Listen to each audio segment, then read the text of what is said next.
Good evening, ladies and gentlemen. Welcome back once again to the Virtual Motorsport Online Touring Car UK Championship, being held at the virtual setting of Little Budworth, Cheshire, just around 13 miles from Chester Town Centre here at the Oulton Park Island Circuit. My name's Alex Goldschmidt, and alongside me once again, a man that breathes and lives touring cars, Mr. Phil Kinch. Evening, Phil. Good evening, sir. How are we doing? Not too bad, not too bad. Well, we're at the halfway point of the season. It's getting very interesting at the top of the standings. The top 5 drivers separated by around about 32 points coming into these 3 races here at Oulton Park. And in many respects, it still means that when we go to our mid-season break, as we'll return on the 18th of August at round 6 at Snetterton 300, it's going to be a very different affair here as it was opposed to when we were literally flying around Thruxton just a couple of weeks ago, wasn't it? It is a complete different stance almost. Thruxton's high speed, hard tyre wear, heavy braking. Oulton Park has its challenges in a different aspect in the fact of, whereas tyres aren't such a big thing here, you're looking more of a split between the front wheel drive and the rear wheel drive cars. It's an old school circuit. It's very, very tight. It's twisty. It's challenging, but you can still overtake here, and often it's had some very exciting races in the past as well. Yep, so 12 turns, 2.692 miles, 4.307 kilometres. It's going to be quite an interesting one here. And in many respects, you know, it's host of the likes of the British Touring Cars, the British F3, British Superbikes. But let's have a look at the standings. Chris Butcher from Smile Power Racing leads the way on 161 points, ahead of Sancho Simsport's Lewis McGlade. Kieran Shanks in the Framing Autosport Subaru now is level on points with Dan Kell from Sancho Simsport. SRR Motorsport Sam Fowler rounds out the top 5, ahead of Matt Richards, Mike Bell, Scott Mitchell from Kings Racing, Max Tad, and Jack Nichols rounding out the top 10 in the number 29 Kings Racing Mercedes A45.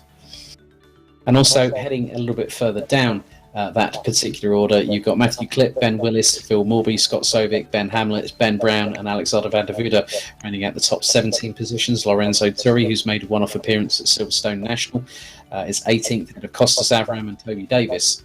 But qualifying saw that Matt Richards was the quickest of anybody at 1 minute 24.723, ahead of Sam Fowler and the SRR Motorsport BMW. Kieran Shanks and Dan Kell rounded out the top 4, and as you can see, very, very close between the top 17, let alone the top 18 drivers. It is 1.6 seconds, and that just shows, Phil, how really, really quickly things can change in qualification. It is. You've got to be able to time your lap right. You've got to be able to go out when you know you've got the most grip, when you've got the car at the fastest. Timing is everything in qualifying. Sometimes it can be being the last car out and the last car across the finish line to go and set your lap, and often you're the fastest. Sometimes the lap can be set earlier on in qualifying and everyone else is trying to catch you up. But yeah, with the field that close already in qualifying, I'm already looking forward to the first race. It's going to be some real good fun tonight. I think we got plenty of fun at Thruxton last time out.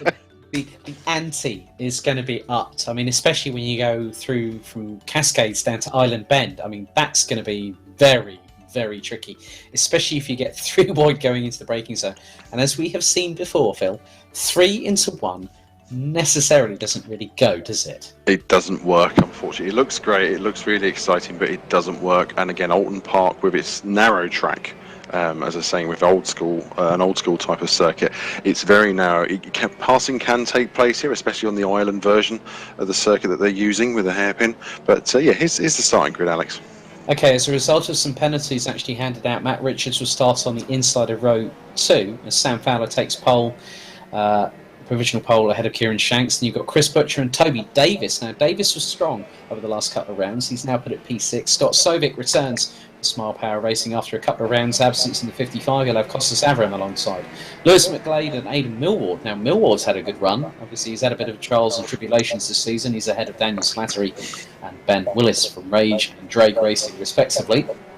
Sean King and Alexander van der Vude round out the top 7 rows, but Max Spooner has a good qualifying result for the first of the 3 E-Team Brit cars in 15th, ahead of Cam Sports' Chris Wilson. Bradley Brockies makes it another E-Team Brit car in the 9th row alongside Phil Morby. Max Tad and Scott Mitchell will will round out the top 10 rows, the top 20. Jack Nichols will start behind his teammates. There you can see him on screen in the number 29, ahead of Ben Brown from Camsport in the 77.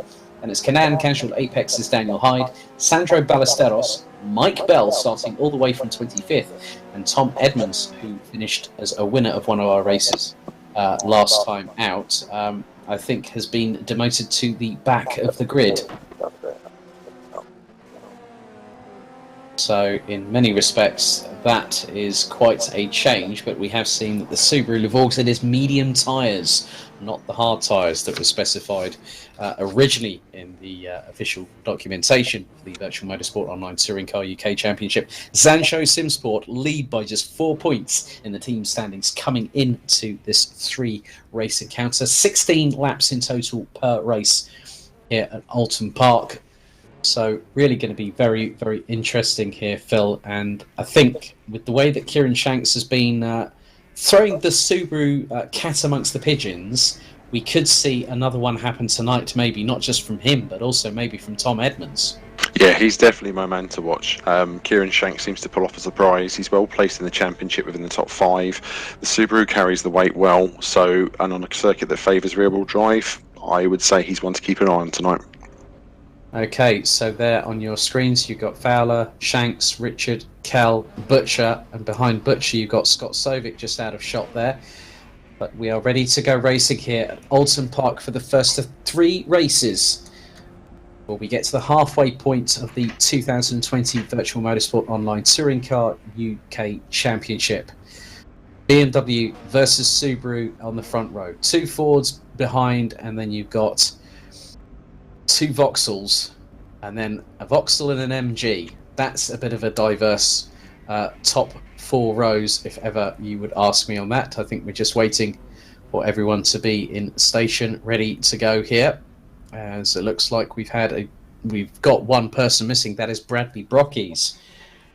In that kind of respect. So when we are all set to go, looks like Bell and Edmonds might be showing in the pits, so we could be down to 23.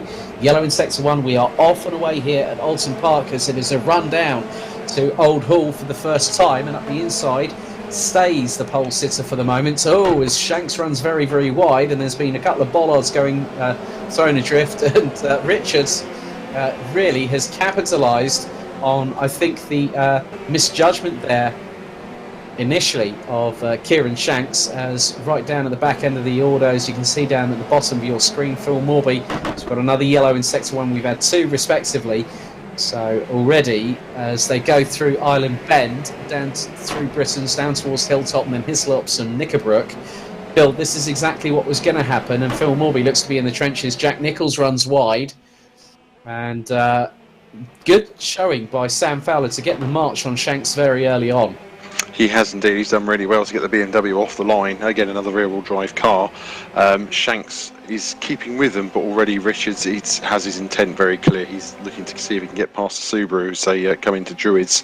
In fact, he's trying every way possible, left and right, and causing Shanks to go a little bit wide as they're on the first lap, getting tyres up to temperature and trying to find where the grip is. But Richards is going for it already. He's not hanging around, and it's clear his intent is to try and get to the front. He's going to try the outside at Lodge. It's going to be difficult, but he's not managed to pull it off. So Shanks stays in second as just behind. You're seeing Toby Davis capitalising. Right, let's have a look at the replay here. So there's one of the SRR cars just behind, and then there's Alexander van der Voorde. You've got Max Spooner to the outside. Daniel Slattery clobbers the tyre stack. Ouch. Oh, and then Max Tad has got nowhere to go.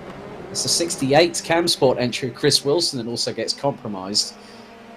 So that really has just sort of changed things. Jack Nichols already up into P15. He's just got past Max Spooner. Those two are exchanging places. I know for a fact, I spoke with Max Spooner the other day, and he said, well, I've had a little bit of an injury, muscular injury, to do with obviously a recent activity because E-Team Brit, some of their drivers were actually at Stretton Circuit in Leicester for a Racing with Autism Day, helping to promote autism within motorsport. And Sandro Ballesteros, Bradley Brockies, and also Max Spooner are all on the autistic spectrum. So to see them compete with some people that really know their way around, as that is Richards trying to force the issue. with Shanks. Shanks not giving up as they go. They are absolutely side by side. They are really giving no quarters. They've gone under the Warwick Bridge. They're heading into Lodge Corner. Again, Richards to the outside. This is allowing, I think that's Chris Butcher. And Butcher's got up the inside of Richards. Richards, I don't know if there's damage to that focus or whether he's just run wide all of a sudden. Here comes Toby Davis and Dan Kell. Lewis McGlade all the way down in 7th position ahead of Ben Willis, Scott Sovic, Sean King running out the top 10. Then it's Aidan Millward, Alexander van der Voorde in 12th, Max Tad, Phil Morby, Scott Mitchell now showing up in 15th position as Jack Nicholls drops down to 22nd place. But already, as here is a replay now, this is Jack Nicholls we're going to go with. Oh!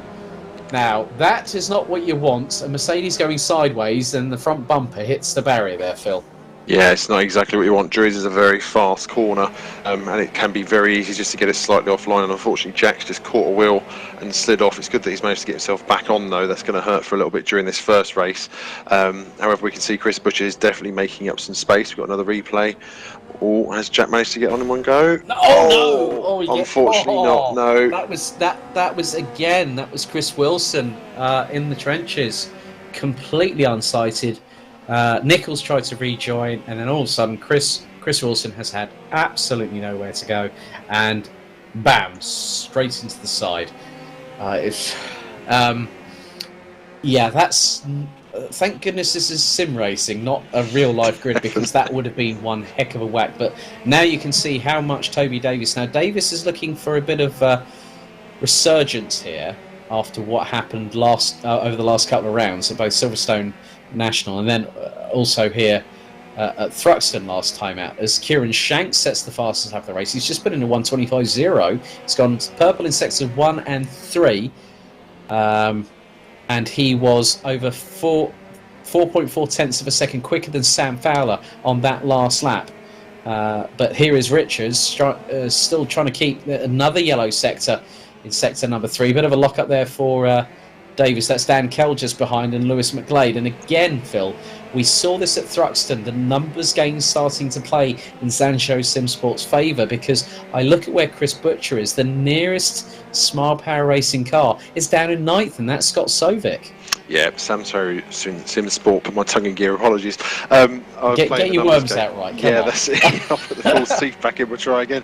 The focus is playing the numbers game, they're doing it really well, but I'm also really impressed with Toby Davis. He showed really well in the last race at Silverstone and also in the last race at Thruxton, so it's good that he's able to try and get some form up front in the first race of the evening, especially here at Oulton Park.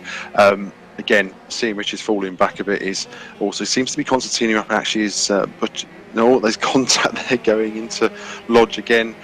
It's a lovely corner. It's a good corner to overtake on, but the Davis is being caught by Kell and also is catching up Richards. It's almost as if Richards has concertinaed up those 3 places together, and Chris Butcher doesn't seem to be getting away too far as well as they go through Old Hall and start to see if they can try and close up. At the moment, the rear-wheel drive cars are just leading it completely. Fowler out front. Shanks is just over a second behind him. I expect him to close that down, but the front-wheel drive cars squabbling together are just allowing them to get away.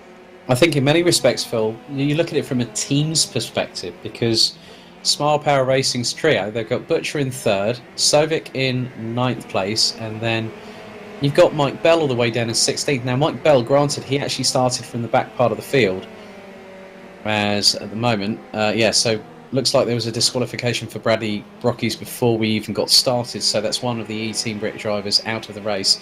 Again, yellows are popping up left, right and centre, especially in Sector 3 at the moment. Here is Matt Richards trying to close on Butcher for that P3, as we're now on to, effectively, you can see how battle-scarred that right rear quarter is of that Ford Focus as he went into shot just there, as we go on board with the left door cam of Chris Butcher.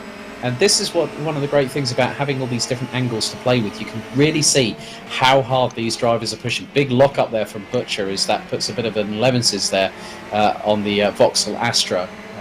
But yeah, just great racing all the way through at the moment. And Davis is getting swamped by Kell, who's got past, and now McGlade, I think, is trying to get one past the Astra as well, as that time going into Old Hall. It was Richards that had the lock up there. It is, and it looks as though, Keller and Davis side by side as we come into Cascades. I don't want to close my eyes. If I can get away with it, this could end badly. As Richards closes on Butcher, and Kell's managed to stay ahead of Davis, so they've got through cleanly. Matt Richards definitely, I think, needs to be in the back in the garage after the end of this race and getting some panels replaced, virtually, of course. At the same time, and Davis once again as he's getting ganged upon by the focuses as Lewis McGlade closes up on him now. So he's staying in the fight. He's keeping himself within inside the top 6 places, which is good to see, considering it seems to be the third race of the day. He seems to have the better performance. So this is a really good, really impressive increase on his side.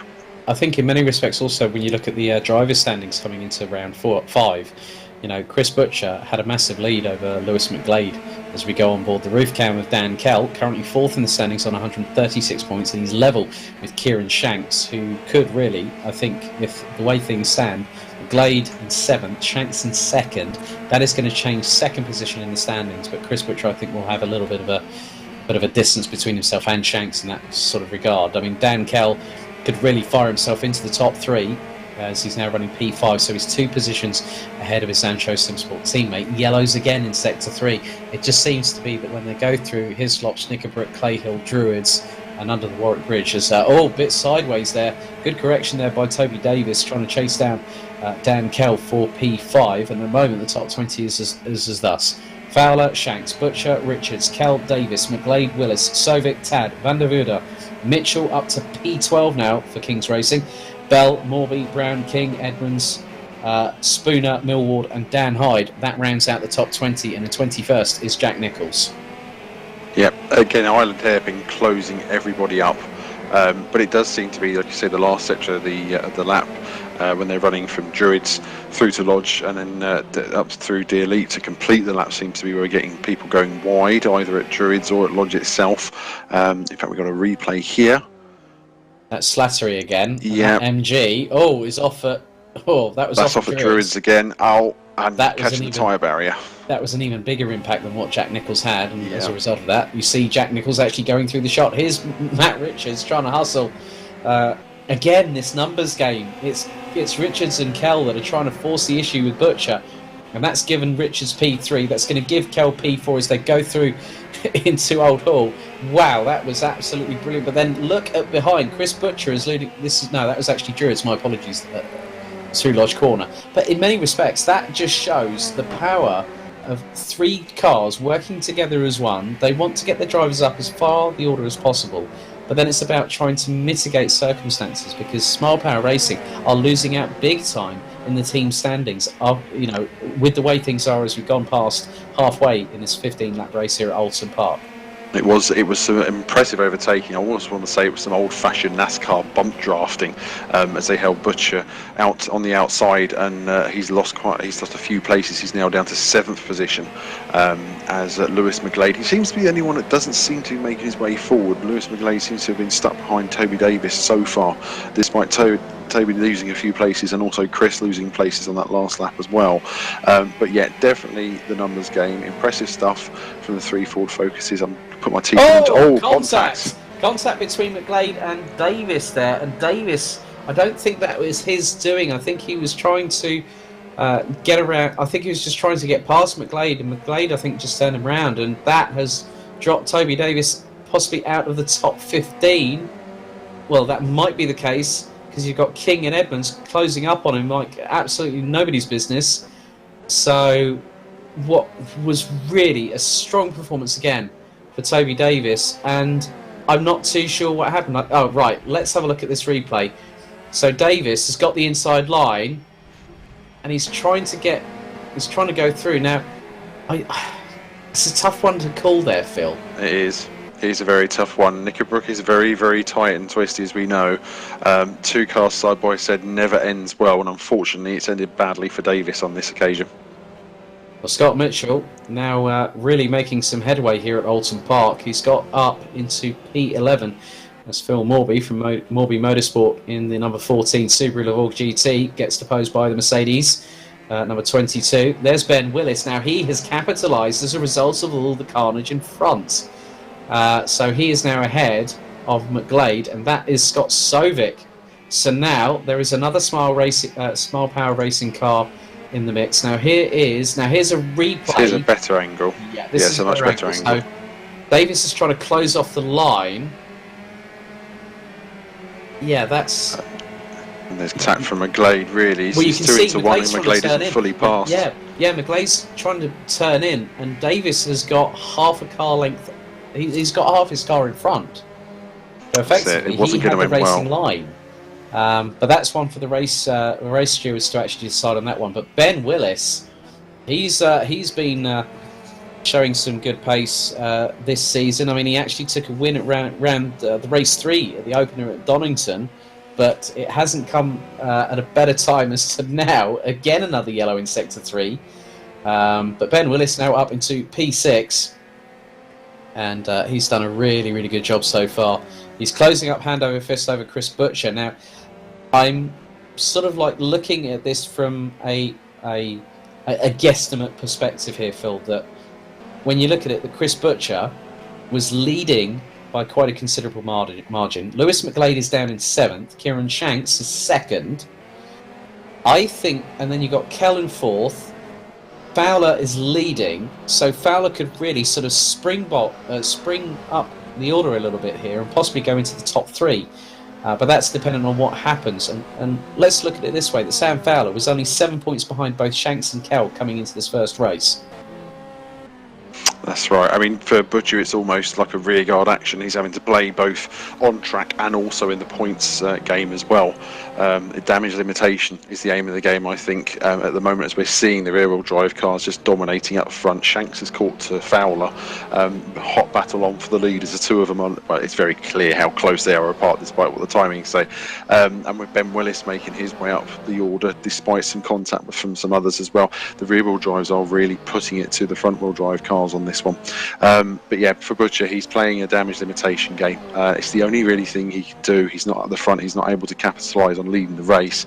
That's down to Fowler and Shanks to decide as to who's going to get there by the finish line and the checkered flag. But any points that Butcher scores is anything just to try and reduce the gap, or at least hold back the others whilst they close down on him in at least this first race to begin with. Very, very true. So we are on now what is lap number 11 out of 15 here at Oulton Park. Again, that yellow sector 3 is showcasing that how much people are trying, as Fowler has to relinquish the lead. I think possibly not that he wanted to, but he had no other alternative. And Sam Fowler, I think, is looking at the bigger picture as well as Kieran Shanks. So at the moment, it is a rear-wheel drive 1-2 with Subaru leading BMW. Matt Richards is around a further 6.1 seconds off of this battle. Make that a little bit closer, because whilst they've been battling away, I'm just keeping an eye on the lap times here, Phil. Last lap from Shanks was 1 minute 25.8, a 1 minute 26.2 from Fowler, and then Richards puts in a 1:25.5. So he was clearly over 3/10 quicker than Shanks, and then that's about 7/10 quicker than Fowler. So Richards could, if he gets the opportunity, and there is, as they say, speak of the devil, and they doth appear, 5.4 seconds. Ben Willis having a bit of a drag racing set of antics here, as he's in the middle of a Vauxhall and Ford encounter, and you've got 2 Vauxhalls in that battle, because you've got Butcher up ahead. You've got McGlade just behind the 85 drag racing Subaru, getting very, very close through Cascades there as they go through Lakeside up towards Island Bend. But again, we've got 2 Subarus in the top 6. Another yellow in Sector 3. A bit of a love tap from behind thanks to Lewis McGlade on Ben Willis. But again, it hasn't been to the point where the taps from behind have really unsettled people. Apart from obviously when it gets to being side-by-side contact, Phil. Yeah, that's it. And obviously one of the Achilles heels of running a rear-wheel drive car is if you get a tap on the rear quarter either side of the car, then normally you are going round and you're being spun out. I'll be honest, it's a much cleaner race this time, apart from I think the Toby Davis and McGlade's contact we had earlier. It's been a much cleaner race this time for the first encounter at least. And of course for Fowler and Shanks, they've managed to build this gap. They're right out the front ahead of Richards because of all the squabbling that's going on as well. Everyone is pushing for positions, trying to get up further up the order as they can, and in the meantime both Fowler and Shanks have managed to stay ahead of that. They're having their own private battle up front. Be impressed if Richards managed to close them both down, although he's setting fastest lap, as you say. it is just the way the game works, unfortunately. If you squabble with the ones around you, you're holding yourself up as well as them. It looks good on track, it's exciting for the spectators, and I'm loving every minute of this, by the way. As McGlade comes around. Sorry, I've got to cut across you here. The Max Tad headlight show is back in action. Oh, here we go. Max is on the road. You know when the Max Tad train is in town, because as soon as he's battling for a top 10 position, he has put those headlights on, and there they are. That is his. I mean, you can see the glint of it. Oh, now a little bit of a moment there, I think, for McGlade and Willis, and that was nearly allowing Sovic to go through. But Tad's got past. Now he's got McGlade in his sights. He's going to go towards the inside here. Now, if he gets this move, that's 2 places and 2 corners. They door rub there. Tad loses out, still keeps the headlights ablaze. Sovic to the outside of the corner. Well, that is what you call door battling, door-to-door battling at its very, very best. And Max Tad still having the headlights ablaze on the SRR Motorsport BMW.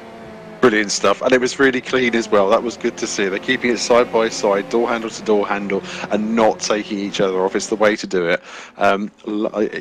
So replay here, Jack Nicholls. That is Sandro Ballesteros just up ahead in the number 19.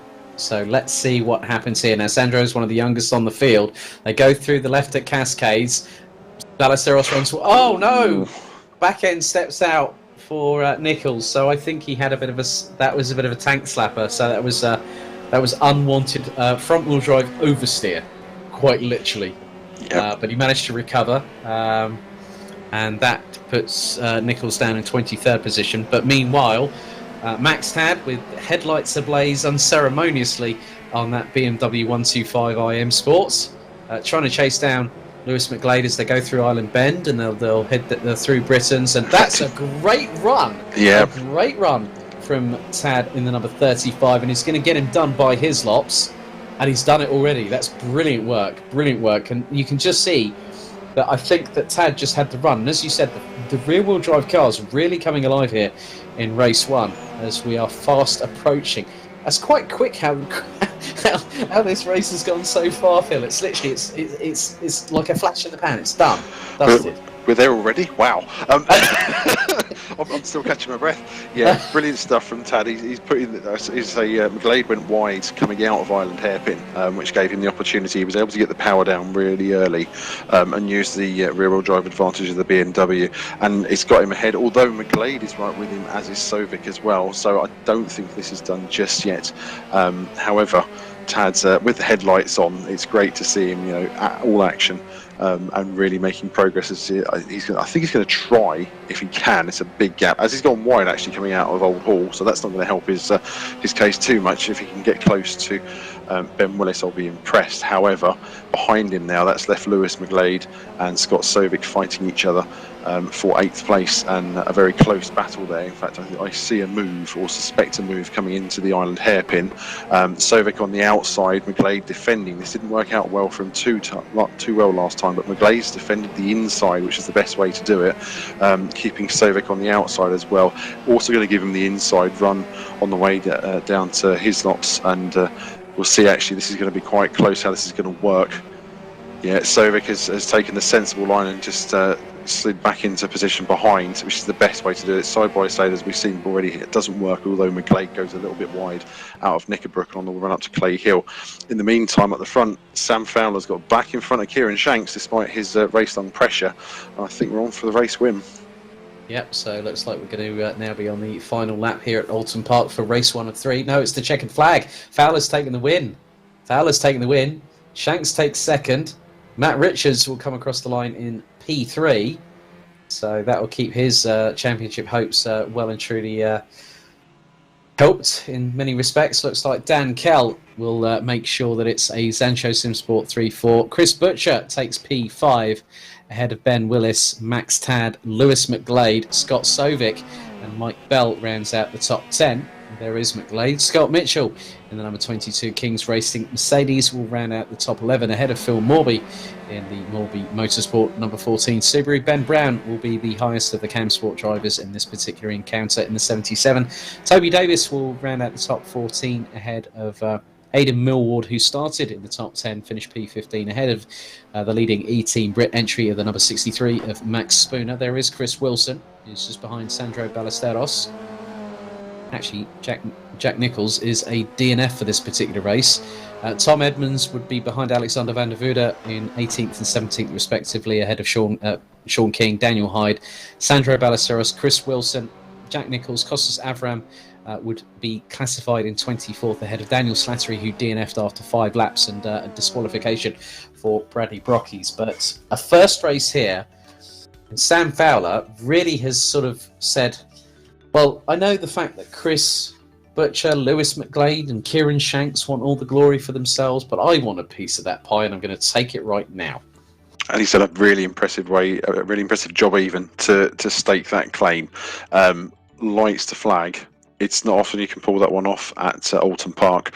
As you can see, Sam Fowler took the win ahead of Kieran Shanks, with Matt Richards completing the podium. It's a really good job by Fowler to have stayed ahead for that whole entire race and soak up the pressure that Kieran Shanks was piling upon him. Very true. So in just a couple of moments' time, we will be getting underway with our second of 3 races. And we will see what happens in race 2 coming up very, very shortly. Don't forget to follow the Virtual Motorsport Online on their social media channels. Big thank you to simplyrace.co.uk and Mike Yao for providing the fantastic pixelated fervour that we're seeing out on the virtual setting of Oulton Park in Cheshire. We'll be back in just a moment.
Well, as you might have seen some information there about Team Brit, well, there is the Team Brit GT3 Challenge and the Cinetic BMW Series taking place this coming Friday evening from 7 p.m. British Summer Time, where they will have their double points round at Circuit de la Sarthe, Le Mans. And Phil, that's another place that I think a few people have on their bucket list.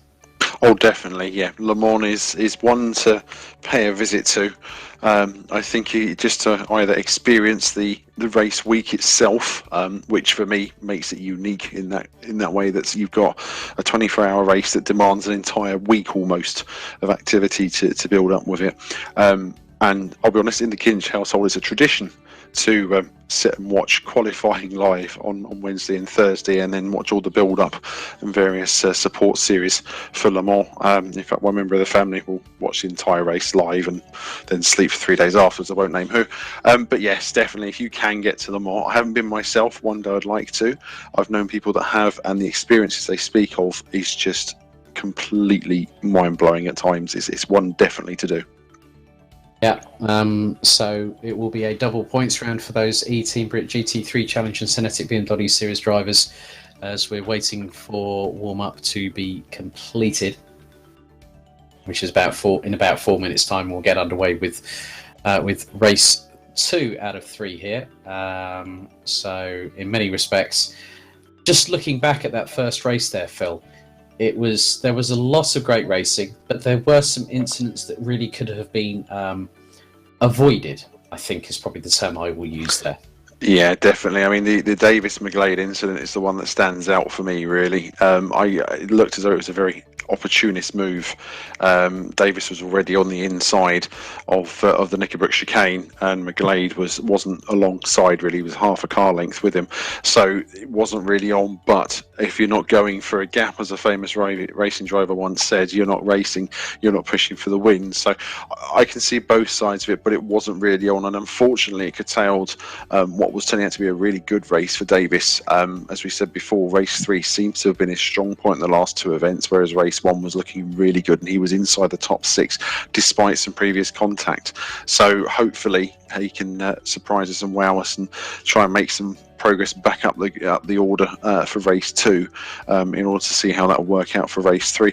And that is also part of the game you play when in touring cars, when you've got reverse grids, success ballasts and involved as well. You know, you're trying to get yourself up as far as you can for that final reverse grid race, which seems to be the most exciting race of the day. Although, to be honest, so far the ante has been upped, and I think race 2 definitely needs to see if it can beat race 1. Very true indeed there, Phil. And I just think with the fantastic circuit that we have here at Oulton Park, that is going to be no exception whatsoever as we gear ourselves up for race 2 out of 3 here at Oulton Park. So, yeah, I just think we're probably going to see quite a lot of what we had last time out.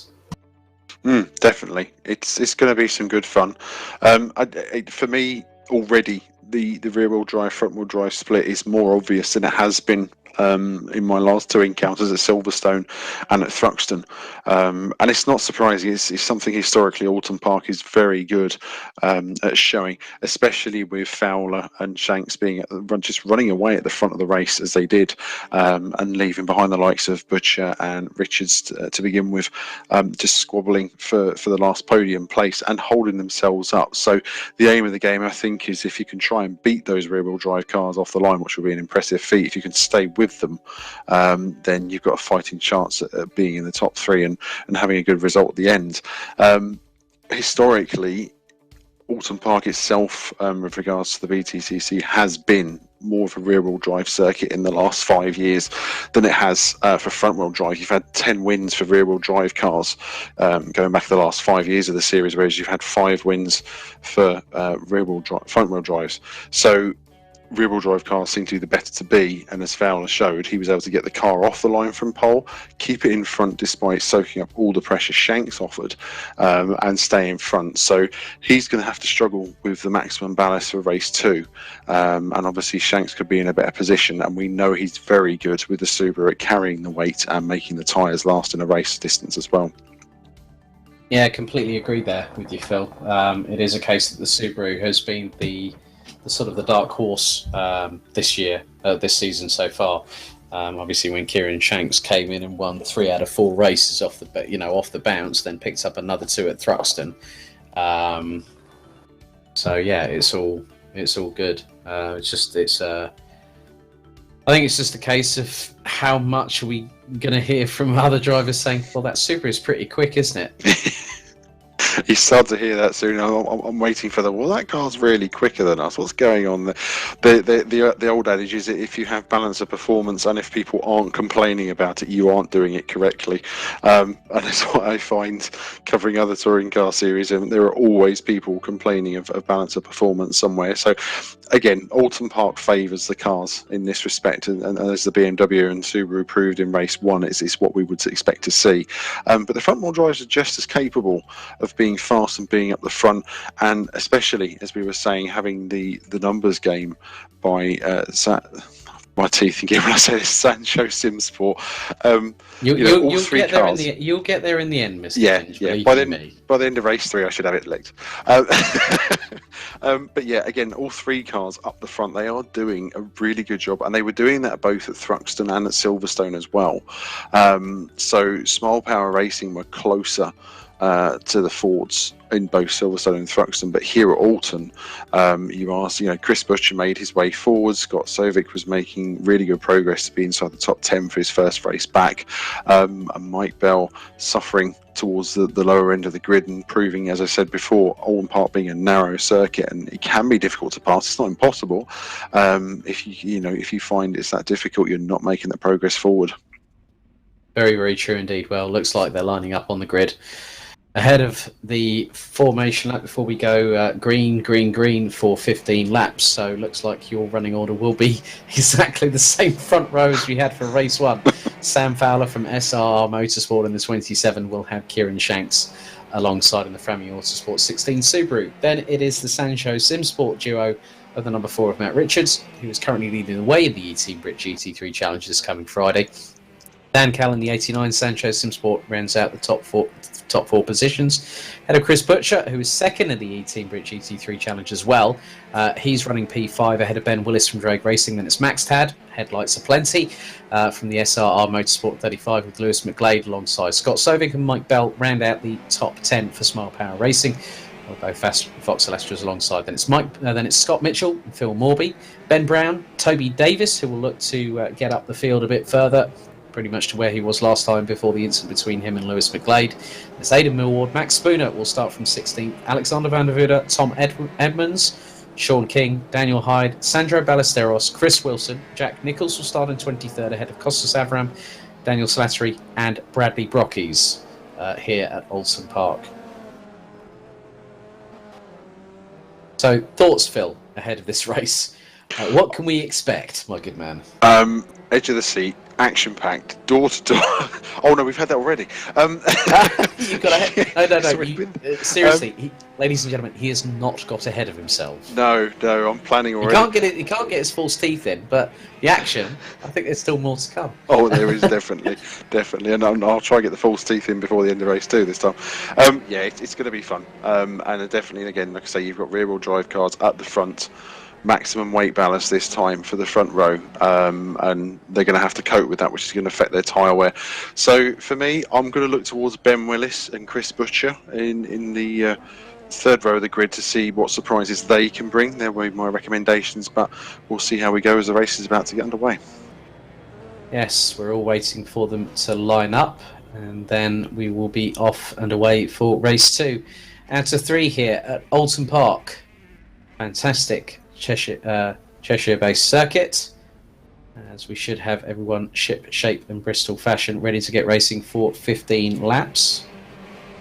So just hold on to your hats, wait for it, because there will be chaos at some points. We have seen that throughout the first 4 races of 4 rounds of the season. We are off and running as Phil Morby gets a really good hole shot there. Looks to be 4 abreast down towards the bottom part of the top 15, and again one of the bollards has gone flying through Old Hall, and it's side by side for the lead. Shanks gets the run through. Has he made it through for Cascades? No, Bowler up the inside, the pair clash. Oh, Shanks goes wide, and that is Richards trying to thread the eye of the needle. Dan Kell there too, and here comes Chris Butcher. No, the rear-wheel drives kept on tripping all over each other, and here is the headlight. Well, the headlights aren't on Max Ted, so the headlight show hasn't yet started. I'm sure that it will do very, very shortly, but it's side by side between first and second, third and fourth. So Richards versus Fowler. Richards ahead by just a fraction. Butcher gets past Kell for P3, heading into Knickerbrook, and Fowler gets the run on Richards down to Knickerbrook for Hislops and Knickerbrook to retake the lead back once again. That's great action in just our first lap as they come up. This is just brilliant. Breathe, Alex, breathe. I think I just have breathed about 5 times in that last 3 seconds there, Phil. But wow, that was a great way to start off as they go down Deer Leap, down into Old Hall. Well, they're going to go through into under the Warwick Bridge, down into Lodge Corner. And Fowler has got the lead back from Richards. Kell is in close proximity. He's slipstreaming his teammate, and now Richards will get the run down to Old Hall. And I think Kell is going to send it up the inside. That was nearly 3 abreast if he had the gap there. But Fowler keeping it planted around the outside. Butcher going around the outside of Shanks. This is absolutely brilliant. And Max Tad has got the ringside seat. Oh, late break there from Shanks up the inside of Butcher to retake P4. Yellow in Sector 3. That seems to be, that's possibly the touring car equivalent of the yellow brick road in Sector 3 here at Oulton Park. A little bit of a tap from behind on Fowler, courtesy of Butcher. Shanks to the outside. McGlade gives Butcher a tap from behind. And then it's a bit of door rubbing between Butcher and Shanks heading down into Hislops. This is categorically brilliant touring car racing at its very best. It is, definitely. Just to go back to the first corner of the race while we're watching these guys squabble over the first few positions on the way up to Clay Hill. Unfortunately, I saw some contact in Old Hall as the field was streaming through between Toby Davis and Scott Nichols at least. Scott Mitchell, sorry, at least. And Davis is down to... False teeth. Davis is down to 19th and already with a comeback drive on his plate. So unfortunately, he's not going to be able to make that progress as we were hoping. Shanks looking at the inside of Fowler as they go into Lodge and in through to Deer Leap, and it's great to see all of these guys so close together just after the first couple of laps as well. They're not allowing the cars to try and get away with each other, the rear-wheel drive cars, as they did in race 1. Richards is building a gap to Dan Kell. He's the closest to him. Shanks and Fowler seem to be just squabbling over third place, although it looks as though now Butcher is closing on them. In fact, yeah, here we go. So the turn 1, as I was talking about, you got Davis on the outside, Scott Mitchell on the inside. One of the E-Team brick cars, I think is Max Spooner. 63, it goes spiralling off, and he's Bradley Brocky's, the other 105 E-Team brick car, is a lap down already. The top 20, the 25 drivers are covered by about 26 seconds at this particular moment. As you're saying, Scott Mitchell trying to. There's contact there from Davis on the inside of Mitchell, and it's just sent Mitchell off the tyre barrier, unfortunately, and of course Davis to be held up as well. So comeback drives hopefully from the pair of them, as Davis is up to 18th place and Mitchell in 20th place. Meanwhile, up the front, Richards, he's building that gap. He's up to just over a second. He's being kept honest by Dan Kell, but meanwhile the fight for fourth place between Fowler and Butcher, as Shanks is now chasing Kell himself as well. So this isn't over by any chance. They've got a few laps left, obviously, but at the moment the front-wheel drive cars are getting more mixed in with it, and we've already seen the NASCAR bump drafting from the Fords. Max Tad has dropped unceremoniously out of the top 10. He's now P12, 8.4 seconds off of Richards, who continues to lead. Jack Nichols up to P16. Tom Edmonds in the second of the Framley Autosport cars in the number 15 Subaru, as Butcher tries to send it round the outside through Cascades on Fowler. No dice there, I'm afraid, Mr. Number 65. But he's going to get a good run coming through towards Island Bend. He's going towards the outside. There's a major lockup now. I'm wondering whether that was Shanks or Kell. That might have been Kell. Oh, Shanks gets a little bit of a touch there. And 3 into 1, definitely do not go. McGlade goes rally crossing. I think he'd be very brave if he thought it was Ken Block for just a moment there in the Hoonigan Focus RS. But he's in a touring car, and that's only front wheel drive. Oh, more door banging. That is between Fowler and Kell. That's for P2. Now Butcher and Bell are making the numbers count.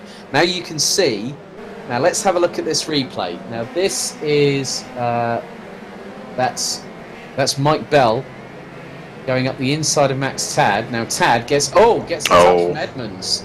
So I think basically Tad has lost it in his own respect, and then Edmonds has been completely unsighted there.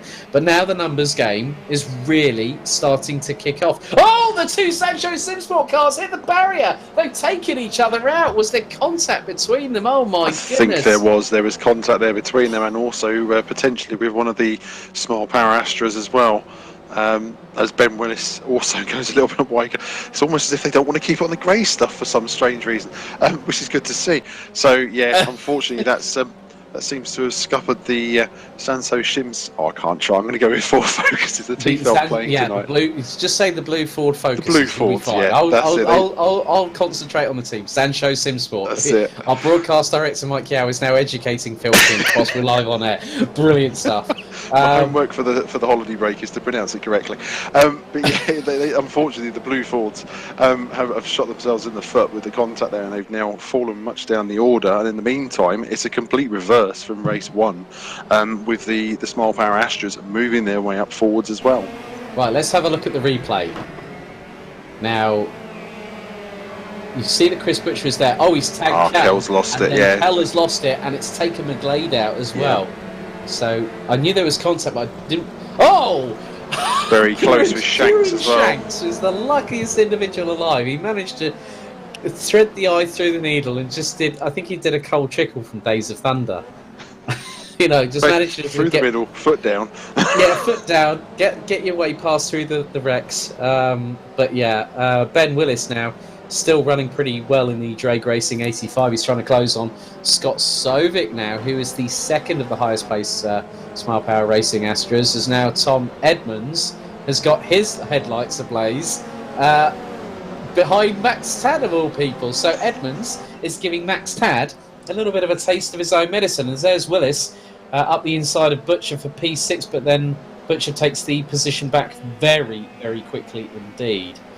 Well, that is that Sancho Simsport double whammy caused by a little bit of contact via Chris Butcher really has, as you said, changed it. So at the moment, we're now on to lap number 6 out of 15. It's Richards from Sancho Simsport leading, SRR Motorsports Fowler in second. It's Smile Power Racing's Mike Bell in third. Frammy Autosports Kieran Shanks in fourth, ahead of Scott Sovic, Chris Butcher, Drag Racing's Ben Willis. Morby Motorsports Phil Morby has got Max Tad and Tom Edmonds closing down on him. Aidan Millward still in now what is 11th place, ahead of Ben Brown for Cam Sport. There is Ben Brown trying to close down on the option 13 Simsport number 67 BMW. Costas Avram's looking a bit more racy. Toby Davis has got Jack Nichols closing in on him as Max Tad's trying to force the issue with Phil Morby. Oh, that's very close, going through Lodge Corner into Deerleap and now across the start-finish line towards Old Hall. Now, Max Tad, if he wants to start his usual tricks, he's got to forget about the headlights that are on behind him and stick his own set on right now. Oh, I don't know. It's almost part of the fun. You see the headlights on Max Tad's BMW, and that's it. You know, you game on and the show is on. Although, to be honest, he is happily pushing Morby, who goes slightly wide through Cascades. The Subaru getting a little back end happy. On the run down to Ireland, is he going to try for an inside move? Morby is defending. Willis is defending. This could go in well, actually. Tad's going around the outside. Can he do the switchback? He can indeed. He's got the inside. He's not managed to get the run out the hairpin, unfortunately. Meanwhile, up front, it looks as though Kieran Shanks is holding off Mike Bell. No, he's passed Mike Bell for third place. So again, the Subaru, despite max ballast, one of the heaviest cars in the field from race one, he's putting it to good use. But it's great to see Mike Bell back up the front and back in the action again after a very quiet race one. Yeah, and also quite a difficult race, a trio of races at Thruxton last time out a couple of weeks ago as Max Tad sending it up the inside. Oh, that's a brave move from the BMW, and Morby gives him room, and that was a great send up the inside of Druids Corner there as they headed towards the Warwick Bridge and down towards Lodge Corner. And Tom Edmonds is also trying to get a bite out of the back end of that Subaru Levorg right now, as you now see on the bottom right hand corner of your screen. That is Toby Davis and Costas Avram So that's MG versus Vauxhall, battling away for what is P13 on the road. And not too far behind them, and is closing. It is Jack Nicholls in the 29 Kings Racing Mercedes. And I will be completely honest, after Scott Mitchell's drama in the early stage of this race, he's starting to recover, and he's only about 4 seconds off of his teammate down in P17 at the moment, as Davis and Avram still battling away tooth and nail. Great showing by Ben Brown from Camsport in the 77 Mercedes, up ahead of those that warring duo. Meanwhile, Willis has got Morby on his back bumper. There's Edmonds, Millward closing up, Brown, Davis and Avram, and I think even Nicholls could factor into this. So it looks like it could be the Drake Racing train here, with Ben Willis in 8th position so far. I'm going to say, we got a triple Subaru sandwich. Although I like the producer's description as well, all the Scooby-Doos. We'll go with that. That sounds better than my triple Subaru sandwich. We'll save that for later. No, you can call that a triple-decker, Phil. Yeah, we'll go with that. Triple-decker. Although Scooby-Doo's, if we're in a minute, he's a winner. As Ben Willis manages just to hold the Subaru, we should be specific, through Lodge, up Deer Leap, and Phil will be coming back at him as they come into Old Hall Corner. It's great to see you've got 4 rear-wheel drive cars fighting each other for 8th place at the moment, although Millward is losing a little bit of ground to Edmonds at the moment. Hats off to Toby Davis on the previous lap, by the way. A lovely move on the inside of Cascades past Constance Avram in the MG. That was really good to see. He had to try and hold it on the inside quite tightly. Ben locks up into the island hairpin, causes Morby to close up, and a slight bit of touch there, but it's all fair and square. Edmonds closes up as well. So we're still on for the Scooby-Doo triple decker. There we go, I'll add my one. You couldn't resist, Kinch. I knew it. I'm covering all the bases. Either way, it's great to see. Yeah. And actually quite nice to hear a very well-timed quip from someone who before he came on board with this hasn't had the opportunity to commentate. So chapeau, monsieur, as they say. Thank you very much. Thank you, kind sir. In the meantime, with the racing, we've still got cars racing. We're doing well. Yeah. Well, in fact, that was a lock-up from Phil Morby there. It was. Oh, so the Subaru meat in the triple-decker Subaru sandwich definitely is overcooking the brakes quite considerably there, and also the tyres at the same time. Luckily enough with sim racing, you don't have to worry about a flat spot in the same way you would in real life racing, but you still have to go with it. Oh, now Lewis McGlade, and this is Alexander van der Voorde. Now this is for 21st position. Lewis McGlade has tried to come back. Dan Kell is a position behind, and now McGlade, you can see how battered those. Phil Morby going off. Oh, well, as Pete Burns would once say, well, he was spun right round, baby, right round. Oh, very good. As Jack Nicholls now up into P14, but Lewis McGlade did a really good job there, just sizing up Alexander van der Voorde. Now, van der Voorde, we didn't see last time out at Thruxton, had a pretty disastrous race evening at Silverstone. Now, let's have a look at this replay. So you got Willis up ahead, Morby, and now you got Tom Edmonds. Morby's going towards the outside. So, oh no, it's just, the back end's just stepped out. So it's caught himself out on braking into the hairpin, and it's just not wanting to grip him. Yeah, so in that kind of respect, that was a case of a fait accompli for, as there's another lock-up, and this time it is Ben Brown from Camsport and Toby Davis. Now, look at now Tom Edmonds is going to try and close up and go up the inside through Old Hall.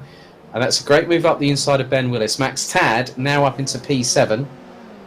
And I wonder if we're going to get... Oh, now Toby Davis has gone wide again. That seems to be his trick, unfortunately, in race 2 at the moment at Old Hall. Constance Avram on the inside. Contact. That was coming. You could see that coming, unfortunately. And with Phil Morby as well, and Jack Nichol, I think. Reflective Phil Morby. Morby had nothing to do with it. And he's just gone, well, I'll see if I can get past Costas.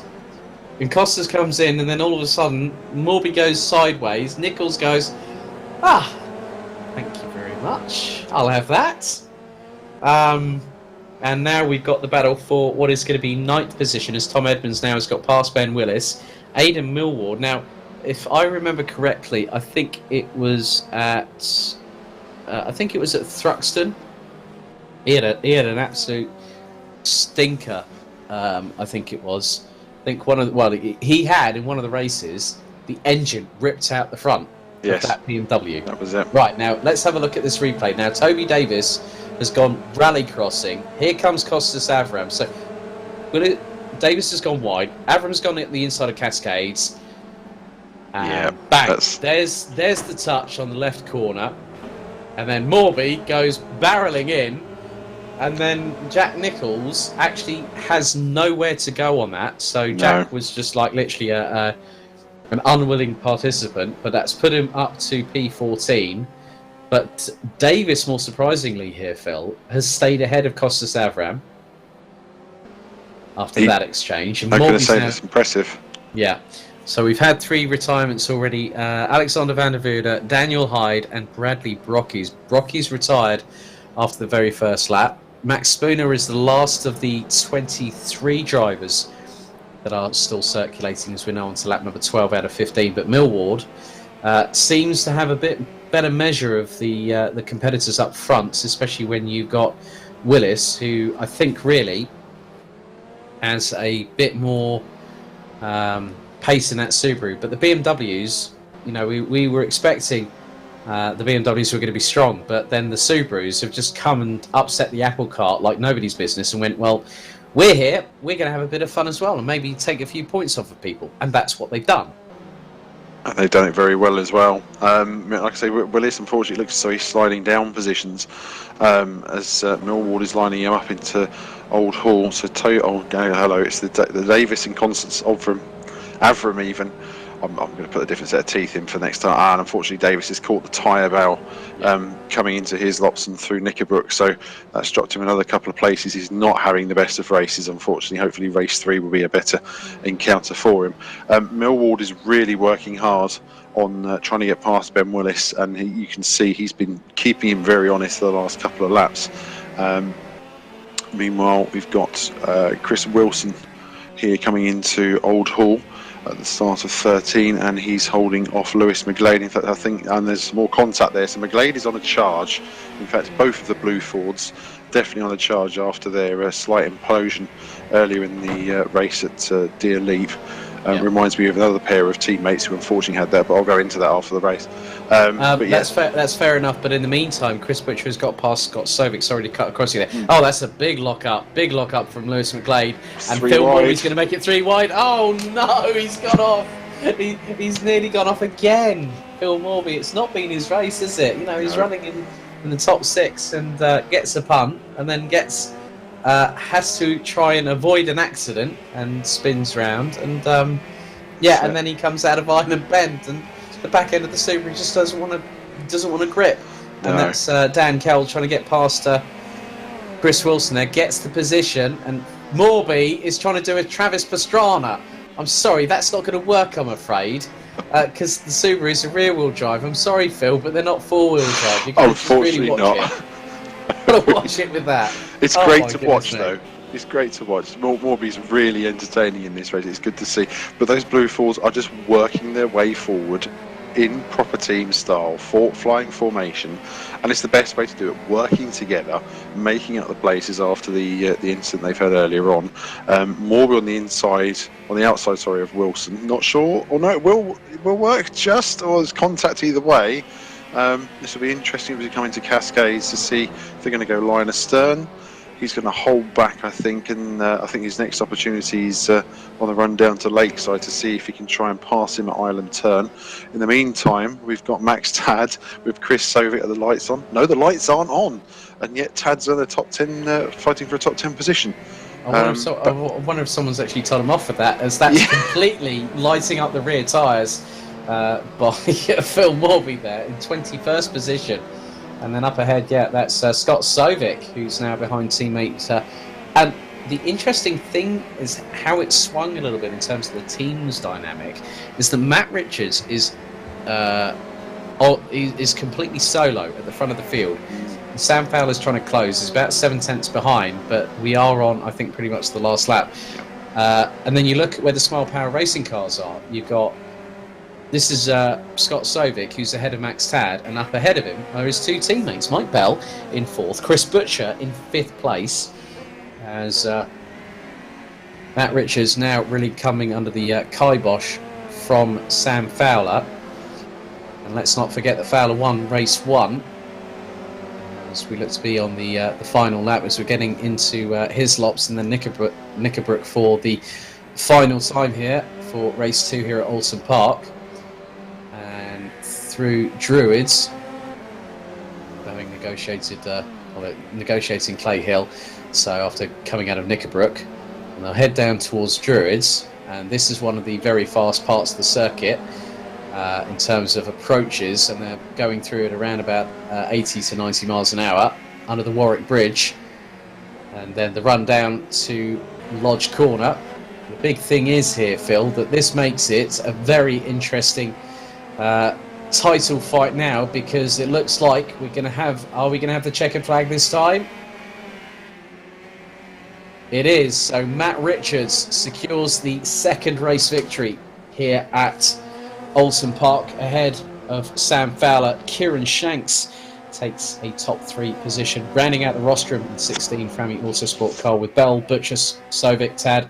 But we've got Chris Wilson. There's Chris Butcher and Scott Sovic. So a good run for these Smile Power Racing drivers in many respects, as Max Tad gently brushes against the front poses. There's Toby Davis, and he's got Sandro Ballesteros from E-Team Brit sending it up the inside of him on the final lap. I don't think he saw that one coming, but Toby Davis, I have the absolute most sympathy for at this particular moment in time. But there is Scott Mitchell finishing in P12.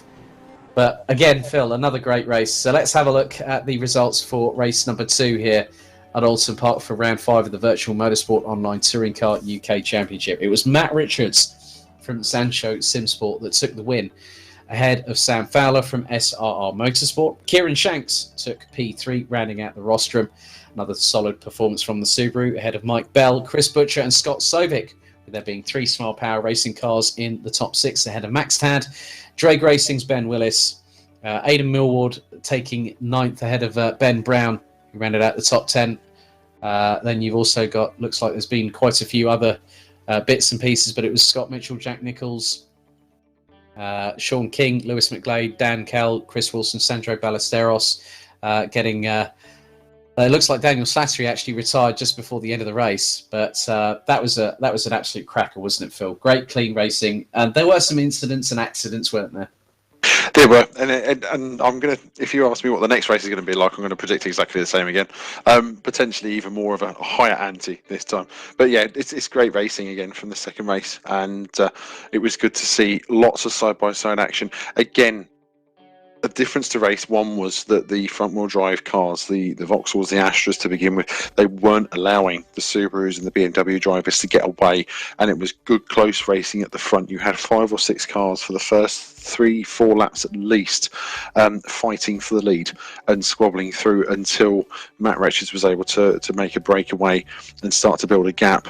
A swing of the pendulum as well with regards to the Vauxhalls taking 3 cars line astern across the finish line, compared to the other 2 blue Fords that were making their way back up the field after that small implosion on Deer Leap. So lessons to be learned, and obviously those 2 are going to be, with both Kell and McGlade, 2 to watch in race 3 depending on how the reverse grid works out, and also on pure pace alone they were able to start making their way back up. I'm also going to shout out the 2 Mercedes as well, the Kings Racing Mercedes, because obviously Jack Nichols had a terrible race 1, has made his way back up the field in race 2, and also Scott Mitchell, despite the opening first corner melee that he was involved with, was able to come back and get a top 12 finish. So the 2 of them are acquitting themselves really well, despite everything that the drivers and Oulton Park itself is throwing at them today. Very much the case, and yeah, it's just going to be one of those things where it's about how they come back from race 2, and obviously the Zancho Simsport boys have Keller McGlade. They're going to have something to, I think, very much say in this third race, and it will be interesting to see how that then switches things around before we go into a very lengthy break, because we'll have 4 weeks between this round and obviously round 6 at Snetterton 300. So at least you won't hear from me and Phil for a little while, and at least Phil can practice getting his false teeth in. I'm already trying now. Hang on. Oh, there we go. Let's try this. See how that works this time. Yes, indeed. So we'll be back in just a moment or two's time here for round 5 of the Virtual Motorsport Online Touring Car UK Championship here at Oulton Park.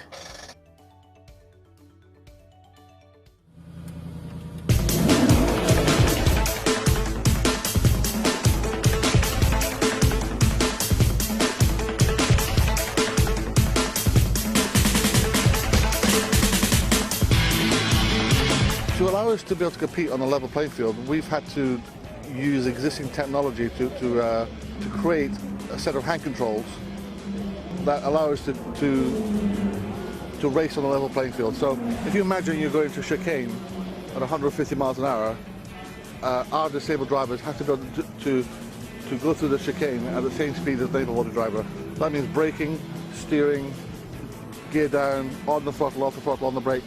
Now, if we keep losing half a second or a few tenths of a second at every chicane, we might be the best driver on the track, but we can't be competitive. So that was the criteria that I gave the engineers, that if we can't do that, then we can't go racing. Al Locke he's the brains behind our team. He's our race engineer.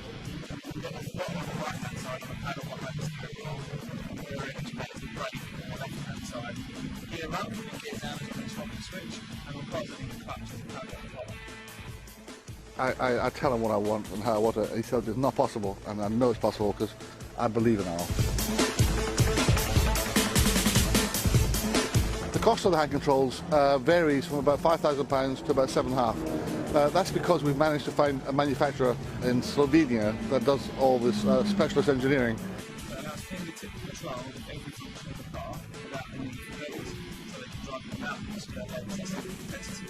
None of this would be possible without Al's British engineering. The main thing that inspires me to keep going with Team Brit is the quest for constant improvement. You know, we've developed a set of hand controls, and we're not a team that's going to rest on their laurels. We're constantly pushing for better and faster developments.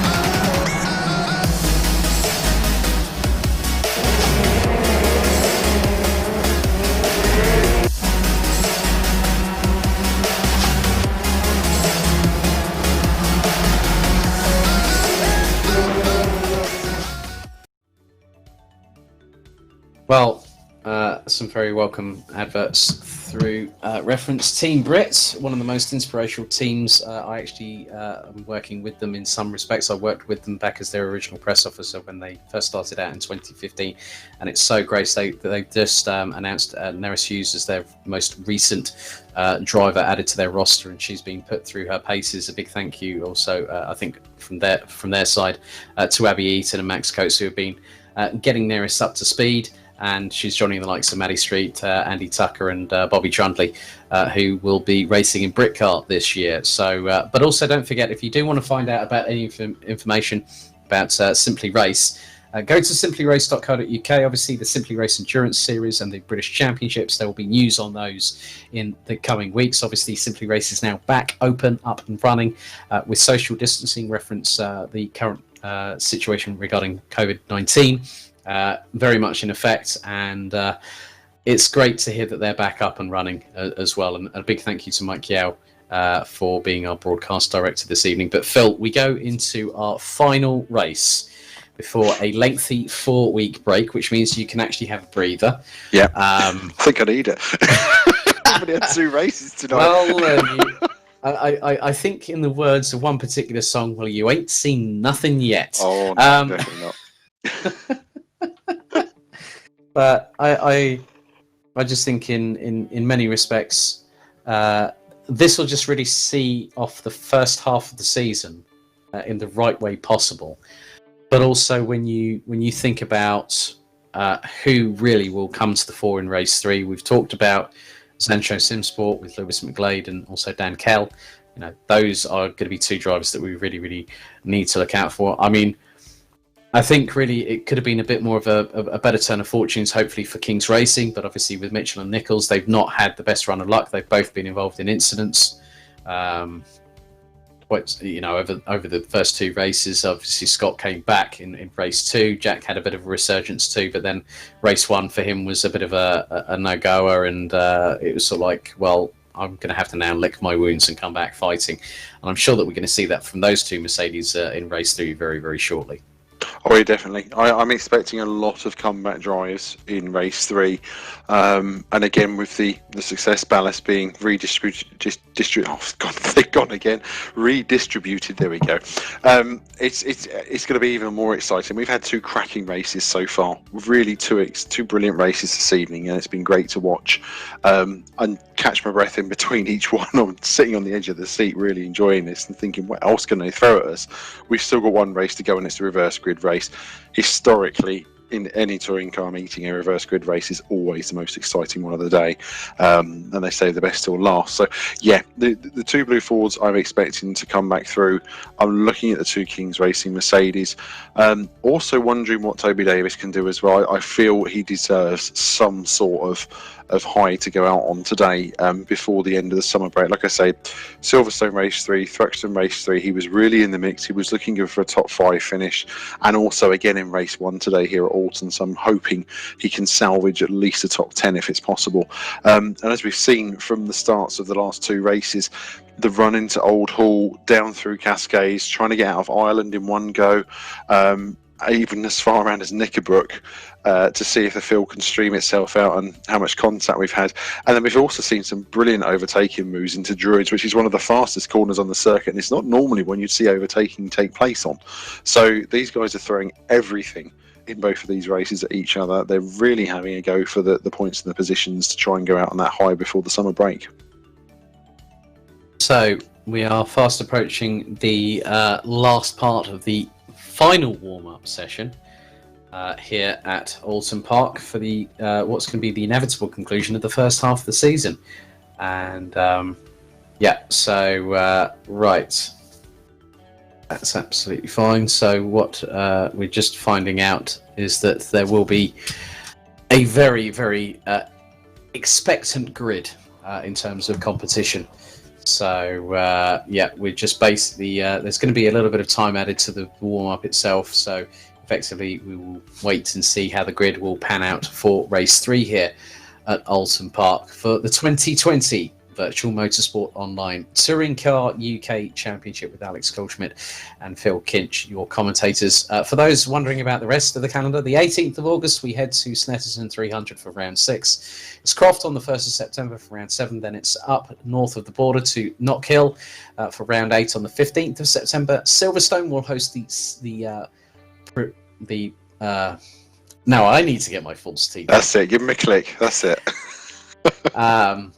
The penultimate round was the words I was looking for there. Round 9 on the 29th of September, and then we finish it in true British Touring Car Championship style with round 10 at Brands Hatch Grand Prix on the 13th of October.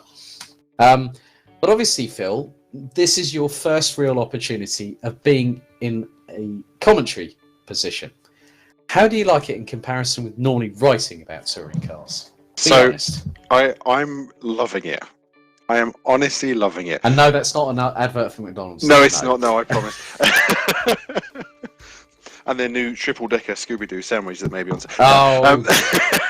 that the extra large meal that you get? That's the extra large meal, yeah. That comes with a little model Subaru as well. No, I'm truly loving it. I'm really grateful. So obviously to Mike and yourself giving me the chance to have a go at this. a bit of an honesty thing for me. So, as a child, watching motorsport as I was back in the 80s, it was all about Murray Walker and James Hunt on telly, or Murray Walker on his own, depending on what motorsport I was watching. And hearing his voice as well as watching the racing, for me, was what made motorsport so exciting. Even if you had a McLaren dominating a race in a Formula One Grand Prix back then, and by miles, he was still making the racing exciting. So it was an aim or a dream at one stage to try and go down the commentary route. That never really happened. I love my writing. Don't get me wrong, I really enjoy writing and publishing my articles about touring car racing. I get such a kick from that. But having the chance to do this alongside yourself, Alex, obviously we've worked together for the last couple of years, as we have, it's just a great laugh. I'm really enjoying it, and I cannot wait for more opportunities. So I'm really happy to be given the opportunity to see the season out with yourselves, potentially with another set of teeth when we come back after the summer break. We'll see how we go with that. So it's brilliant. It's a wonderful opportunity, and I'm really enjoying it.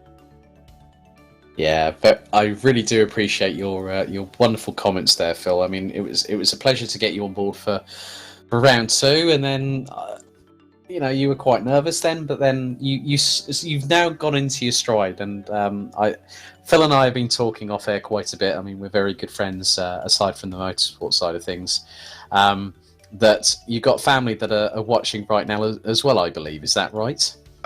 So my understanding is that the wife, if she's still awake, if I haven't bored her to sleep, as she tells me, will be watching. Bless. And also my middle son is really into watching as well, and my youngest son as well. They love this. I share them afterwards. I daren't show them live because I won't notice it at the time, but it's great fun. But the feedback I've had from family and friends about doing this and saying to be honest, and it's my first time and everything, it's been lovely feedback from them. So really enjoying it, and also the support I'm getting from it, and also the chance to contact alongside yourself as well. Oh, thank you very much, my friend. Right, let's go on to the third and final grid. Now, I see that Scott Mitchell is going to start from the pit lane. We're on the formation lap, so it looks like we have... This is your running order, or starting order. It's Tom Edmonds and Ben Brown on the front row of the grid, ahead of Aidan Millward and Ben Willis in the 67 and 85, respectively. Then we go to fifth place. It's Max Tad and Scott Sovic. Chris Butcher and Mike Bell will round out the top 4 rows, ahead of Kieran Shanks and Sam Fowler. We've then got Matt Richards and Costas Avram, Scott Mitchell and Jack Nichols rounding out the top 7 rows, ahead of Sean King, Lewis McGlade, Dan Kell, Chris Wilson, and also got Sandro Ballesteros and Toby Davis rounding out the top 20. Bill Morby and Max Spooner complete the top 11 rows, ahead of Daniel Slattery, Bradley Brockies and Daniel Hyde. So we will have 25 drivers on the grid. So pretty good lineup there, eh, Phil? It's going to be a cracker. I think personally from race 2, I get the sense that there's going to be a few red mistries here. From the blue Fords. I'm looking for something from Edmonds because he managed to take the race 3 win at Thruxton after Kieran Shanks took the first 2 race wins there. So yeah, definitely looking for something there, but I'm expecting the blue Fords to come through, looking for a Toby Davis comeback drive, the Kings Racing Mercedes, seeing if they can go out at the end of this first half of the season on the high. And I'm expecting lots of contact and a very busy first lap. I don't think I'm going to be let down somehow.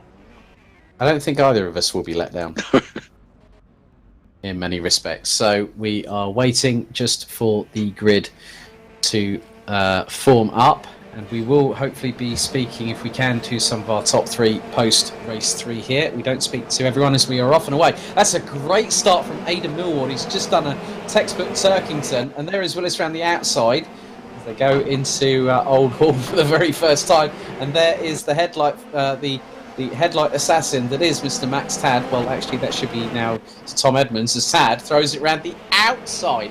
How did he get that one done through Denton's? I cannot believe it, and managed to make it stick through Cascades. That was impressive stuff. That really was. The obligatory road marker going flying, you've got to expect it, but a great start from Millward and from Tad as well to make up the position. You've got Chris Butcher already trying to see if he can capitalise on Ben Willis, trying around the outside of the island hairpin. It doesn't look as though he's got the run. In fact, yeah, Willis is staying ahead. With Kieran Shanks also having a go at Matt Bell further back as well. Side by side into his lots. We'll see how this one scopes out. And it looks as though everyone's played nice so far. We haven't got any contacts or side by side pushing anyone off at the moment. Although Costa Sanfram, I think, just behind with Sam Burrows even. We'll have to see on that one. In fact, yeah, there we go. And Lewis McGlade, I think, also involved in there as well. Sam Fowler, sorry. So yeah, Avram is being held to the outside at Druids, which is the worst place to be. McGlade on the inside with Avram. They've sorted themselves out just about as they're coming into Lodge Corner. Although I think, yep, McGlade's going to go for a clean inside. Looks as though it's slightly wide on the outside of the corner. Avram's been pushed to the outside, but meanwhile, Max Tad is chasing Tom Edmonds, and I think we're looking potentially at a repeat for race one. Could Tad take a win on this one? Well, it's been 2 different winners so far here at Oulton Park, and I think if it makes it a 3rd different winner, then that's going to really spice things up, because you want it where as many people have an opportunity to win as humanly possible. But Max Tad just really trying to put Tom Edmonds under pressure, and I know Tom very, very well through his adventures through senior road tax. Met the guy last year at Kartmasters. As there goes Dan Kell up the inside of Costas Avram.